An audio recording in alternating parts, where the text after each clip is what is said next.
Kembali lagi dengan channel Edukasi Bersama. Hari ini ada berita menarik. PNS dan pensiunan terima gaji baru mulai April. Jakarta, pemerintah membayar gaji pegawai negeri sipil atau PNS dan pensiunan dengan kenaikan sebesar 15% mulai April. Kenaikan itu termasuk untuk pensiunan. Kami minta PT Taspen untuk membayar dengan jumlah gaji yang baru mulai April, kata Dirjen Pembendaharaan Depq, Heri Purnomo. Heri mengaku gaji pokok PNS masih sedikit, namun ada tunjangan-tunjangan dalam rangka kesejahteraan PNS. Memang dikit kok, tapi nanti ada tunjangan-tunjangan seperti tunjangan anak, tunjangan istri, tunjangan struktural, atau kalau menjabat, jelasnya. Ia menyebutkan pihaknya sudah meminta kepada para satuan kerja untuk mengajukan perintah membayar dengan gaji pokok yang baru untuk bulan April. Kini sudah diinstruksikan agar gaji pokok baru diajukan untuk April nanti, tegasnya. Sementara mengenai pembayaran rapelan karena kenaikan mulai Januari, Heri mengatakan pembayaran rapelan Januari sampai Maret dilakukan setelah gaji April dibayarkan. Gaji baru dibayarkan 1 April, rapelannya setelah itu, lebih cepat lebih baik. Bisa saja mulai tanggal 2 April, katanya.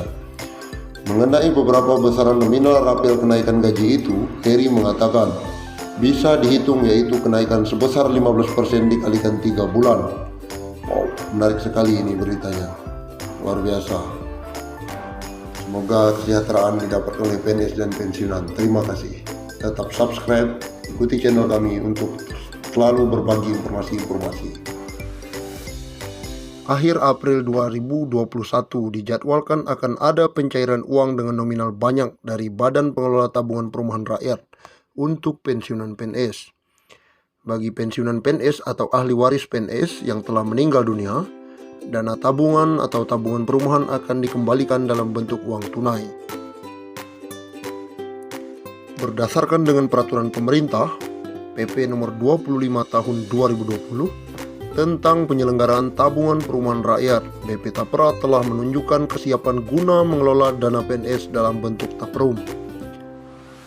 Deputi Komisioner Bidang Penggerakan Dana Tapra Eko Ariantoro menjelaskan, pihaknya telah melakukan sosialisasi pencarian secara masif. Total ada sebanyak 2 kali sosialisasi yang telah kami gelar. Pertama, November tahun 2020, kami sosialisasikan kepada para pemerintah daerah, dan yang kedua, sosialisasi diikuti oleh perwakilan ASN maupun PNS dari 81 kementerian atau lembaga. BP Tapra akan mengembalikan dana TPRUM yang sebelumnya telah dikelola oleh BP Tapra. Komitmen BP Tapra itu berdasarkan Peraturan Menteri Keuangan Nomor 122/PMK _05 tahun 2020 tentang tata cara pengalihan dan pengembalian dana tabungan perumahan pegawai negeri sipil. BLI tersebut menjelaskan, BP Tapra akan membuka rekening giro pada bank yang sama dengan tiap-tiap bank tempat penyimpanan dana Taprum untuk menerima pengalihan dana tersebut. Selain itu, pengembalian dana juga dilakukan BP Tapra kepada pensiun atau ahli waris PNS yang bersangkutan telah meninggal dunia. BP Tapra bertanggung jawab penuh atas pelaksanaan pengembalian dana Taprum PNS. Pelaksanaan pencairan sama bagi PNS pensiun atau ahli waris PNS yang telah meninggal. Paling lama akan cair terhitung sejak BP Tapra menerima pengalihan dana Taprum. Jika dalam waktu 3 tahun masih terdapat dana Taprum PNS belum berhasil dikembalikan, BP Tapra menyimpan dana Taprum ASN tersebut dalam rekening tersendiri dengan tetap mengusahakan pengembaliannya. Selain itu, BP Tapra juga menyediakan layanan informasi yang bisa diakses oleh PNS melalui www.tapera.go.id.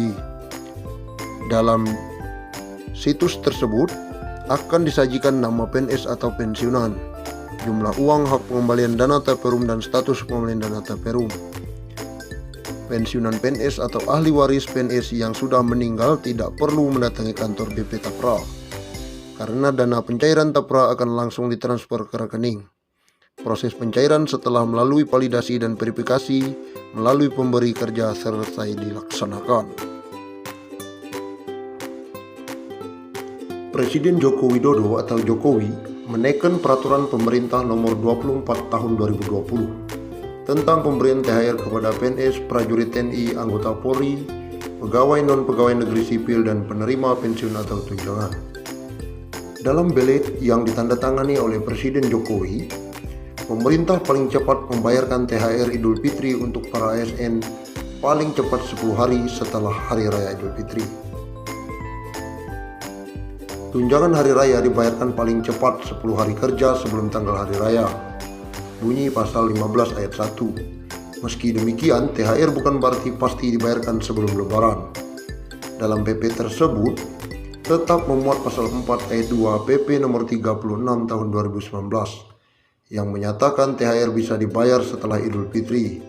Ketentuan tersebut dimuat dalam pasal 15 ayat 2 di PP nomor 24 tahun 2020. Dalam hal tunjangan hari raya sebagaimana dimaksud pada ayat 1 belum dapat dibayarkan. Tunjangan hari raya dapat dibayarkan setelah tanggal hari raya, bunyi pasal itu. Selain itu, PP 24 tahun 2020 juga memasukkan calon ASN sebagai penerima THR, selain mengatur penerimaan untuk ASN, TNI, Polri maupun penerima pensiunan. Di luar calon ASN, besaran THR diberikan dengan nilai 1 bulan penghasilan yang diterima di 2 bulan sebelum hari raya sesuai pasal 6 ayat 1. Apabila ada selisih penerimaan antara 2 bulan sebelumnya, dengan sekarang, pemerintah tetap membayar selisih tersebut kepada ASN.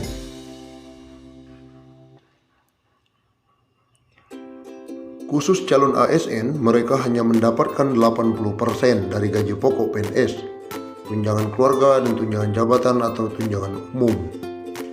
Pemerintah memutuskan untuk kembali memperpanjang pelaksanaan kebijakan aparatur sipil negara bekerja dari rumah.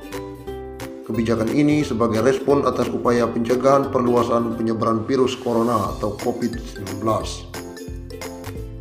Hal ini tertuang dalam Surat Edaran Menteri Pendayagunaan Aparatur Negara dan Reformasi Birokrasi Nomor 54 Tahun 2020 tentang perubahan ketiga atas Surat Edaran Menteri Pan-RB Nomor 19 Tahun 2020. Surat tersebut berisi tentang penyesuaian sistem kerja ASN dalam upaya pencegahan penyebaran COVID-19 di lingkungan instansi pemerintah.